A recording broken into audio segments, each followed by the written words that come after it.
బేహద్ పరం మహాశాంతి. బేహద్కే బేహద్ పరం పరం మహానాత్మలకు, జాగృతమైన దివ్య ఆత్మలకు, విశేషమైన పురుషార్థం చేస్తున్న శ్రేష్ఠాత్మలకు, ఆత్మిక పరివారంకు, ఆత్మిక సోదరీ సోదరులకు బాపూజీ దశరథ్ భాయ్ పటేల్ తెలుగు ఛానల్కు స్వాగతం. ఈరోజు మనం 714 లైవ్ ఎపిసోడ్లో కొత్త పవర్తో, కొత్త సంకల్పంతో ఈరోజు లైవ్ ఎపిసోడ్ స్టార్ట్ చేసుకుందాం. దీనికి ముందు ఆధ్యాత్మిక కోర్సు. ఈరోజు మనం టాపిక్ పాపి ఆత్మలు ఎందుకు సదా సుఖంగా ఉండగలుగుతారు, దీని గురించిన ఒక కథాంశము ఈ యొక్క ఎపిసోడ్లో మనం తెలుసుకుందాము. ఆధ్యాత్మిక కోర్సులో వయసు అనేటువంటి ఇనప్పెట్ట ఖాళీ అయిపోతుంది, కానీ కోరికలు అనేవి తాళం మాత్రం వేయలేకపోతూ ఉన్నారు. అంటే తలలు బోడులైనా, తలంపులు బోడులో ఉన్న వయసు ఎంత పెరిగినప్పటికీ కూడా కోరికలకు కళ్ళెం వేయటం లేదు, దానికి తాళం పెట్టడము లేదు. మానవులకు ఈ వస్తువులపైన కోరికలు ఇవే పతనం వైపుకు తీసుకొని వెళ్తూ ఉంటాయి. కామక్రోధ లోభ మోహ అహంకారాలు వశమైపోయినటువంటి వాళ్ళు పతనమే పొందుతారు. వస్తువుల ద్వారా సుఖం లభిస్తుందని దాని వెనకాల పడతారు. దీనితో మనసు దాన్ని ఆధీనపరుచుకుంటూ ఉంటుంది. అందుకని మనము ఆత్మిక జ్ఞానము, ఊర్జ అనేది తీసుకొని వస్తే జీవితంలో ఎంతో ఉపయోగం ఉంటుంది. అజ్ఞాన అంధకారాన్ని ఖతం చేసుకోవాలి. దీనికి ఆత్మ ప్రకాశం ఎంతో అవసరము. ఆత్మ ప్రకాశము అంధకారాన్ని తొలగిస్తూ ఉంటుంది. జ్ఞానము అంటే స్వపరివర్తన. ఆత్మ జ్ఞానము ఎంతెంతగా ఉపలబ్ధమవుతూ ఉన్నా కూడా ఎంతవరకు దీన్ని జీవితంలో ధారణ చేస్తున్నారు అనేది మనము ఆలోచించాలి. ఇక్కడ జ్ఞానం ఉపలబ్ధమైన తర్వాత జనక మహారాజు అష్టావక్ర మహామునితోటి ఈ మాట అన్నాడు, నేను ఉద్ధార స్వరూప ఆత్మను అని నాకు తెలియదు, కానీ ఇప్పుడు నేను తెలుసుకున్నాను. అజ్ఞానం వల్ల సృష్టిలో విభిన్నత ఏదైతే ఉన్నదో అది ఇప్పుడు నాలో సమాప్తమైనది. ఇప్పుడు నేను ఉండే ఈ లోకంలో కాదు, ఎక్కడైనా సరే నేను మోక్షాన్ని పొందగలను. నేను ఎక్కడ ఉంటే అక్కడే ముక్తుడను. ఎందుకంటే నేను ఇప్పుడు యోగిని. ఎక్కడ యోగి ఉంటారో, ఎక్కడ జ్ఞాని ఉంటారో వాళ్ళు స్వయం జ్ఞాన స్వరూపంగా ఉంటారు. అందుకని బంధనాలలో ఇరుక్కుపోరు. నేను ఇప్పుడు బంధం నుండి విముక్తి అయ్యాను. నా యొక్క మూల స్వరూపాన్ని నేను తెలుసుకున్నాను. అలాగే బేహద్ జ్ఞాని అయినటువంటి మనం కూడా ఇలాంటి సంకల్పం, పరివర్తన మనలో కూడా రావాలి. ఎందుకు, ఏమిటి అనే ప్రశ్నలు జ్ఞానం వచ్చిన తర్వాత స్వతహానే సమాప్తమైపోతాయి. మనకు పరం శాంతి లభిస్తూ ఉంది. ఎప్పుడు అంటే దివ్య స్వరూప ఆత్మను, నేను జ్ఞాన ప్రకాశ స్వరూప ఆత్మను, లైట్ స్వరూప ఆత్మను అనే జీవితంలో ధారణ చేస్తూ ఉంటే బేహదాత్మలైన నేను ఎక్కడ ఉన్నా కూడా జీవన్ముక్తుడనే అనే మాటను స్మృతిలో ఉంచుకోగలుగుతాం. ఈ లోకంలో ఉన్న లైట్ గోళంలో ఉన్న దివ్య విమానంలో కూర్చున్న మీ యొక్క బుద్ధిలోనూ, సబ్కాన్షియస్ మైండ్లోనూ నేను సదా జీవన్ముక్తి ఆత్మను అనేటువంటి కథనం సదా స్మృతిలో ఉంచుకోవాలి. ఇక్కడ భౌతికత అనేది కాదు, ఆధ్యాత్మికత ఉన్నది అని గుర్తుంచుకోండి. ఎప్పుడైతే ఆధ్యాత్మికత మానవత్వమునకు రక్షణ ఇస్తుందో, ఉద్ధరింపబడుతూ ఉంటుందో, వారు తప్పకుండా ఊర్ధ్వముఖంగా వెళ్ళిపోతూ ఉంటారు. జ్ఞానము అంటే కేవలం తెలుసుకోవటం కాదు, ఆ విధంగా జీవించటం. ఇక నెక్స్ట్ పాయింట్కి వస్తే, పరోపకారి చాలా విశ్వసనీయమైనటువంటి కార్యం చేస్తూ ఈశ్వరుడు తప్ప ఇంకెవ్వరూ సాక్షిగా ఉండనటువంటి విధంగా పరోపకారం చేస్తారు. అంటే వాళ్ళు ఏ పరోపకార కార్యక్రమం చేసినా పేరు ప్రఖ్యాతుల కోసం, చూపుల కోసం చేయరు. ఈశ్వరుడు చూస్తున్నాడు, ఈశ్వరుడు తెలుసు, ఆయనే సాక్షి అని పేరు చేస్తూ ఉంటారు. గొప్పల కోసం చేయరు అని దీన్ని బట్టి మనం అర్థం చేసుకోవచ్చు. మన జీవితంలో ఎన్నో పరిస్థితులు వస్తూ ఉంటాయి. వాటన్నిటినీ కూడా నవ్వుతూ కొన్నిటిని వదిలేయాలి, కొన్నిటిని తొలగించుకోవాలి, కొన్ని పరిస్థితులను సమయానికి వదిలేయాలి. కాబట్టి start where you are, use what you have, do what you can. మీరు ఎక్కడ ఉన్నా, మీరు ఆత్మ జాగృతి అయినటువంటి రోజు వెంటనే అప్పటి నుండి పురుషార్థం స్టార్ట్ అవుతుంది. పాత విషయాలను మర్చిపోండి, ఎందుకంటే జీవితంలో మంచి చెడు రెండూ ఉంటూ ఉంటాయి. మీరు చేయగలిగినవి చెయ్యండి. కర్మల ఖాతా నుండి తప్పించుకొని ఎవరు పోలేరు. అందుకనే కృష్ణుడైనా రాముడైనా అందరూ కూడా కర్మ సిద్ధాంతాన్ని ఫాలో చేసి వారి వారి జీవితంలో వచ్చిన వాటినన్నింటినీ కూడా ఎదుర్కొన్నారు. Next point, best graduation degree in life in B Com. మనకి ఈ జీవితంలో బెస్ట్ డిగ్రీ బాపూజీ ఇవ్వనే ఇచ్చారు. ఏంటది? బేహద్దు బీబీకే, బేహద్దు పరంశాంతి వాళ్ళం. బ్యాచులర్ పరంశాంతి, బ్యాచులర్ పిహెచ్డి జ్ఞానం మనం చదువుకుంటూ ఉన్నాం. దీంతో డాక్టరేట్. ఎందుకు అంటే ఈ పరంశాంతి, ఈ జ్ఞానంతో అన్ని కష్టాలకు నివారణ అనేది మనకు దొరుకుతుంది. మీకు శక్తి కావాలంటే కూడా జ్ఞానాన్ని ధారణ చేయాలి. గౌరవం లభించాలి అన్నా జ్ఞానమే కావాలి. అయితే గౌరవం లభించాలి అంటే చరిత్రను మంచిగా తయారు చేసుకోవాలి. నెక్స్ట్ పాయింట్, సూర్యుడు కానీ మనిషి కానీ ఏదో ఒకరోజు అస్తమించాల్సిందే. కానీ సూర్యుడు ఎప్పుడు అస్తమిస్తున్నాడని అధైర్యపడకుండా నెక్స్ట్ రోజు మళ్ళా ఉదయిస్తూనే ఉంటూ ఉంటాడు పొద్దున్నే. కాబట్టి మనం కూడా మన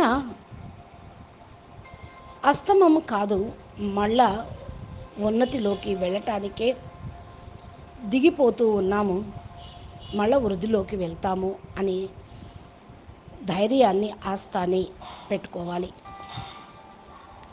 ఎందుకంటే అన్ని సవ్యంగా ఉన్నప్పుడు ధైర్యంగా ఉండటం పెద్ద గొప్ప విషయం ఏమీ కాదు. సమస్యలు చుట్టుముట్టినప్పుడే ఆ ధైర్యాన్ని కోల్పోకుండా ఉండటమే గొప్ప విషయం. నెక్స్ట్ పాయింట్, కర్తవ్యము, ధనము, భోగము, ముక్తి యోగ దృష్టితోటి చూసినప్పుడు ఇవన్నీ ఎండారిలో ఉన్న ఎండమావుల్లాగా కనిపిస్తాయి. ఎండమావులు అంటే నీళ్లు ఉన్నట్లు, నీళ్లు లేకపోయినా అక్కడ భ్రమను కలిగిస్తూ ఉంటాయి. అదేవిధంగా ధనమైన, భోగమైన, సుఖాలైన, వస్తువులైన ఎండమావులే. ఏదో ఉన్నాయి, ఇవి సుఖాన్ని కలిగిస్తాయి అనుకుంటూ ఉంటారు. వీటి వెనకాల పడ్డారో అవేమి మీకు సుఖాన్ని ఇవ్వలేవు. మీ భ్రమ ఇదంతా అని ఒకటి గుర్తుంచుకోండి.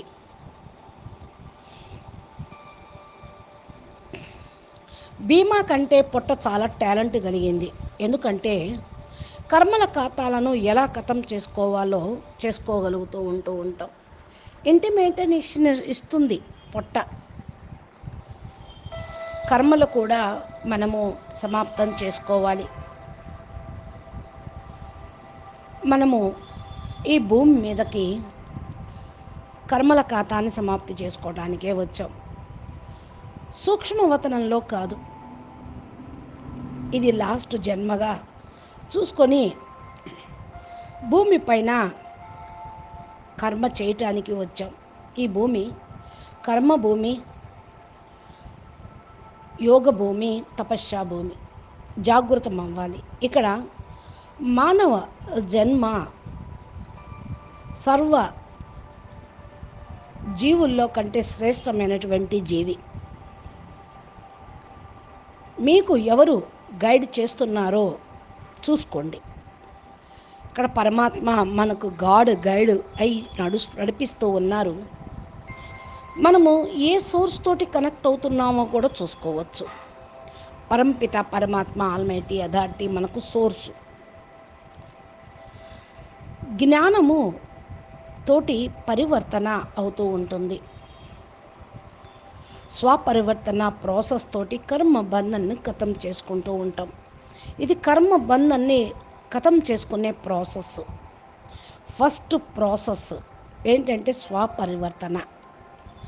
జ్ఞానంతో కర్మ బంధన కట్ అవుతుంది. ఈ భూలోకంలో సమాప్తమైతే పై లోకాలకు మీరు వెళ్ళగలుగుతారు. సూక్ష్మలోకంలో మీరు కట్ చేసుకోలేరు. ఈ భూమి మీద ఉన్నటువంటి జీవితానికి చాలా విలువ ఉంది. అందుకని ఇక్కడే కర్మ చేసి తమ ఖాతాలను పూర్తి చేసుకోవడానికి దేవతలు, ఆత్మలైన పరమాత్మలైన కిందకే వచ్చేశారు. అందుకని ఇక్కడ సమాప్తం చేసుకోవడానికి సంపూర్ణ ప్రయత్నం చేయండి. మన బుద్ధిని మార్చుకోగలుగుతూ ఉంటారు. దివ్య లోకాలను దర్శనం చేసుకోగలుగుతారు. సూక్ష్మ జగత్తులోని ఆత్మలు ఏమి చేయగలరో మనకు బాపూజీ చెప్తున్నారు. కాబట్టి మనం చేయాల్సినటువంటి పురుషార్థం ఏమిటో మీకు అర్థమయ్యింది. కాబట్టి సమయం అనుసారంగా మనము సమాప్తి చేసుకోవాలి. ఇంకా ఈరోజు మనం ఎపిసోడ్లోకి పోతే, పాపి మానవులు సుఖంగా ఎందుకుంటారు అనే విషయము ఒక చిన్న ఎగ్జాంపుల్ కథ ద్వారా వినండి. ఒక పురుగు మరియు వ్యాసుడు మధ్యన జరిగిన సంవాదం. వ్యాస మహాముని అన్ని జీవులతోటి కూడా మాట్లాడగలడు. వాటి గతి విధానాన్ని కూడా తెలుసుకోగలరు. ఒకసారి వ్యాసముని ఎడారిలో ఎక్కడికో వెళ్తూ ఉన్నాడు. ఆ సమయంలో ఒక పురుగు చాలా తీవ్ర గతితోటి పరిగెత్తుకుంటూ రావటం చూశాడు. వ్యాసుడు ఈ విధంగా ఎందుకు పరిగెత్తుస్తుందో చూసి ఆ పురుగుని, నువ్వు ఇలా పరిగెత్తడానికి కారణం ఏంటో అని అడిగాడు. అప్పుడు ఆ పురుగు అన్నది, హే మునిశ్రేష్ఠ, చాలా పెద్ద ఎడ్ల బండి ఇటు వస్తూ ఉంది. దాని క్రింద పడి నేను పూర్తిగా చూర్ణమై చనిపోతే ఇంతకంటే హీనమైన జన్మ నాకు లభిస్తుందేమో అని భయంతో వెళ్తూ ఉన్నాను అన్నాడు. అప్పుడు వ్యాసుడు అన్నాడు, మానవులైతే మృత్యువుతోటి భయపడతారు, అది ఉచితం. మరి నువ్వెందుకు మీ ఈ భాగ్యంతో పరిగెత్తుతూ ఉన్నావు? ఎంతో గొప్ప భాగ్యంతో మానవ జన్మ లభిస్తుంది, దీన్ని పోగొట్టుకోకూడదని భయపడతారు వాళ్ళు. నువ్వు ఒక పురుగు కదా, నీకు ఈ శరీరం వదిలితే మంచిదేగా, భయం ఎందుకు అని అన్నాడు. అప్పుడు వెంటనే ఆ పురుగు అన్నది, హే మునిశ్రేష్ఠ, నాకు మృత్యువుతోటి భయం లేదు, కానీ ఇంతకంటే హీనమైన జన్మ, అధమ జన్మలు లక్షల యోనులు ఉన్నాయి కదా, నేను చనిపోయి ఎక్కడ ఆ యోనుల్లో పడితే మళ్ళా ఇటువంటి అవకాశం లభించదు కదా అని భయపడుతూ ఉన్నాను అని అన్నది. ఆ యొక్క యోనులు గర్భధారణలోనే, క్లేశమంలోనే నాకు తెలుసుకుంటేనే భయం వేస్తుంది. అని అన్నది. అప్పుడు వ్యాసుడు అన్నాడు, హే క్రిమ, నీవు భయపడవద్దు. నీవు ఎంతవరకు బ్రాహ్మణ శరీరంలోకి చేరవో అంతవరకు అన్ని యోనుల్లోనూ నీకు విముక్తి కలిగించేటువంటి ఉపాయము నీ వెంట ఉండి నేను ఇప్పిస్తూ ఉంటాను ముక్తిని అన్నాడు. ఇక వ్యాసుడు ఆ మాట వినటంతో ఆ పురుగు మార్గం నుండి వెళుతూ ఎక్కడైతే తిరిగి వచ్చిందో ఆ గుర్రం, ఆ ఎడ్ల బండి చక్రాల కింద పడిపోయి తన ప్రాణత్యాగం చేసేసింది. తరువాత అది కాకిగాను, జింకగాను, లేడిగాను, పురుగు పుష్టగాను అనేక యోనుల్ని ధారణ చేసింది.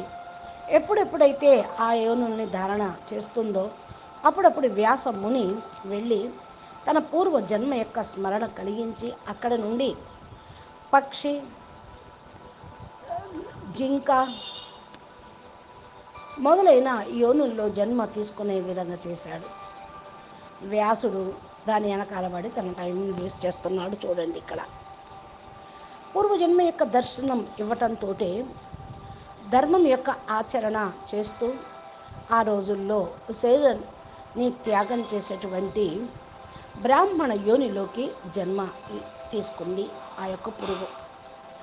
ఎప్పుడైతే ఆ యొక్క బ్రాహ్మణుడికి 5 సంవత్సరాలు అయినాయో అప్పుడు ఆ బాలుడు, బ్రాహ్మణ బాలుడు దగ్గరికి వెళ్ళి వ్యాసుడు తన చెవిలో సారస్వ మంత్రాన్ని ఉపదేశించాడు. ఆ సారస్వ మంత్రం యొక్క ప్రభావంతో అతనుకు ఏ శిక్షణ, ఏ గురువు దగ్గర జ్ఞానము ధారణ చేయకుండానే సంపూర్ణ వేదాలు, శాస్త్రాలు, ధర్మ జ్ఞానము మొత్తం వచ్చేసినాయి.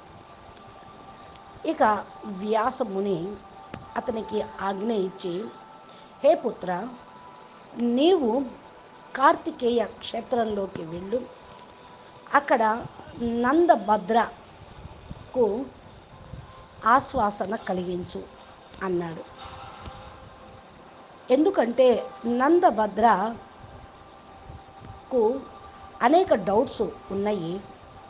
పాపి మానవులు ఎందుకు సుఖంగా ఉంటూ ఉన్నారని డౌట్ వచ్చింది. ఈ క్లేశం కారణం వల్ల భయపడి నందభద్రుడు బాహుద తీర్థంలో తపస్సు చేస్తూ ఉన్నాడు. ఇక అప్పుడు నందభద్ర డౌటును పూర్తి చేయటం కోసం ఈ యొక్క సిద్ధ సారస్వ బాలకుడు అక్కడికి చేరుకున్నాడు. నందభద్ర సమక్షానికి వెళ్ళి చెప్పనారంభించాడు, పాపి మానవుడు ఎందుకు సుఖంగా ఉంటారు అని. నందభద్రుడికి చాలా స్పష్టంగా అన్నీ అర్థమైనది. ఏంటి అంటే ధ్యాసగా వినమని చెప్పాడు. నీ యొక్క డౌట్ను, శంకను సమాధానపరచుటకే నేను ఇక్కడికి వచ్చాను అన్నాడు. నందభద్ర, నీ యొక్క పూర్వజన్మ యొక్క తామసిక భావంతో దానం చేశావు. ఆ దానము జీవిత ఫలస్వరూపంగా తామస భావంతో ధర్మ కర్మ దానం చేసినందుకు ఫలస్వరూపంగా మానవుడి యొక్క ధర్మంలో అనురాగము అనేది లేదు. పాపి సుఖంగా ఉండటం జరుగుతూ ఉంది. మానవుడు పుణ్యకర్మల యొక్క భోగాన్ని అనుభవించి నరకంలోకి వెళతాడు. దీనిలో కొద్ది కూడా సందేహం అనేది లేదు. కానీ హే నందభద్ర, ఈ విషయంలో ఋషి మార్కండేయుడు కూడా చెప్తూ ఉండేవాడు, ఈ విషయాన్ని సదా ధ్యాసలో పెట్టుకో.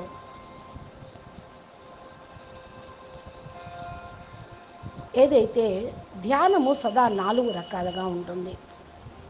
ఫస్ట్, మానవులు దేనికోసమైతే ఈ లోకంలో సుఖాన్ని పొందుతూ ఉంటారో వాళ్ళు పరలోకంలో యొక్క సుఖం అనేది వారికి ఉండదు.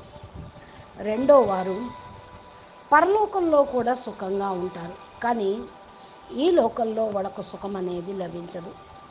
మూడో వారు ఎవరైతే ఈ లోకంలోనూ పరలోకంలోనూ రెండు లోకాల్లో కూడా సుఖాన్ని పొందేవాళ్ళు మూడో రకం వాళ్ళు. ఇక నాలుగో రకం వాళ్ళైతే వారికి ఈ లోకంలోనూ ఏ సుఖము ఉండదు, పరలోకంలోనూ ఉండదు. వారు పూర్వ జన్మలో చేసినటువంటి పుణ్యం శేషము వల్ల ఈ లోకంలో పరమ సుఖాన్ని అనుభవిస్తూ ఉంటారు. ఆ వ్యక్తి పునః పుణ్య ఉపార్జన చేయడు. ఆ యొక్క మందబుద్ధి భాగ్యహీనైనటువంటి మనిషి కేవలం వారు సుఖము ఈ లోకం వరకే ఉంటూ ఉంటుంది. పూర్వ జన్మలో సంపాదించుకున్నదే కనుక ఇంకా ఈ జన్మలో వారు పుణ్యం చేసుకోరు. వాళ్ళు ఇంకా మంచి కర్మలు చేసి పుణ్యాన్ని ఉపార్జించాల్సిన అవసరం లేదు అనుకుంటారు. కానీ తెలివిగల మానవుడు నిశ్చింతగా పరలోకంలోనే విశాలమైన సుఖాన్ని పొందడం కోసం పూర్వజన్మలో చేసిన పుణ్యము, ఈ జన్మలో చేసిన మంచి కర్మల వలన వాళ్ళు పై లోకాల్లో సుఖాన్ని పొందుతారు. ఇలాంటి బుద్ధి తెలివిగల వాళ్ళు మానవులు ఎక్కడో కొద్దిమంది ఉంటూ ఉంటారు. లోకంలోనూ పరలోకంలోనూ సుఖాన్ని పొందేవాళ్ళు. హే నందభద్ర, ఫస్ట్ నువ్వు పుణ్యం అనేది చేయలేదు, ఈ జన్మలో పుణ్య ఉపార్జన చేయలేదు అనుకో, మానవుడు ఈ లోకంలో సుఖాన్ని ఏం పొందుతాడు? పరలోకంలో కూడా వాళ్ళు పొందలేడు. ఈ విధంగా నందభద్రునికి డౌటు శంఖ సమాధాన రూపంలో ఆ బాలుడు సార వృత్తాంతాన్ని చెప్పాడు. దీని తర్వాత 7 రోజుల వరకు నిరాహారంగా ఉండి సూర్య మంత్రాన్ని జపం చేసి అక్కడే బాహుదక తీర్థంలో ఆ బాలుడు తన శరీరమును త్యాగం చేశాడు. నందభద్ర ఆ యొక్క శవానికి విధిపూర్వకంగా దహన సంస్కారాలు చేశాడు. అస్థికలను ఆ నగరంలో విసర్జన చేశాడు. ఆ యొక్క బాలుడే రెండో జన్మలో మైత్రేయి అనే పేరు గల శ్రేష్ఠ మునిలాగా జన్మ తీసుకొని ఆమె యొక్క తల్లి పేరు మిత్ర మరియు తండ్రి యొక్క పేరు కుష్రావుగా ఉన్నారు. ఈ విధంగా పాపి ఆత్మలు ఈ జన్మలు ఎందుకు సుఖంగా ఉంటారో కర్మ సిద్ధాంతము చెప్పినటువంటి ఆ యొక్క బాలుడు నందభద్ర యొక్క శంఖను దూరం చేసి తన యొక్క వచ్చిన పని పూర్తి చేసుకొని శరీరాన్ని త్యాగం చేసి మళ్ళా ఇంకా ఇంతకంటే ఊర్ధ్వ శ్రేష్టమైనటువంటి మైత్రేయి మునిలాగా జన్మ తీసుకోవటం జరిగింది. కర్మ సిద్ధాంతం అనుసారంగా జన్మ అనుసారంగా సుఖదుఖాలు అనుసారంగా ప్రాప్తి జన్మలు ఉంటాయి అని గుర్తించండి. అచ్చా, పరం శాంతి. నమస్తే, ధన్యవాదాలు. బేహద్కే బేహద్ పరం మహాశాంతి హై, మహాశాంతి హై, మహాశాంతి హై. బాపూజీ దశరథ్ భాయ్ పటేల్ తెలుగు ఛానల్లో బాపూజీ చెప్పినటువంటి దివ్య జ్ఞానమును మీరు వినాలి అంటే మా ఛానల్ని సబ్స్క్రైబ్ చేసి గంట సింబల్ని ప్రెస్ చేయండి. నోటిఫికేషన్ రూపంలో వీటిని పొందండి. రోజు మా చెప్పే దివ్య సందేశాలు, పురుషార్థానికి సంబంధించిన ధారణ పాయింట్స్తో ఉన్నటువంటి వీడియోలను మీరు వింటూ ఆధ్యాత్మిక మార్గంలో ఏ విధంగా జనక మహారాజు ఎక్కడ ఉన్నా జీవన్ముక్తుడవుతాను, నేను ముక్తుడిని అనుకున్నాడో అలాగే మీరు కూడా జీవన్ముక్తి పొందడానికి మార్గాన్ని పొందండి. అచ్చా, నమస్తే, ధన్యవాదాలు. పరం మహాశాంతి.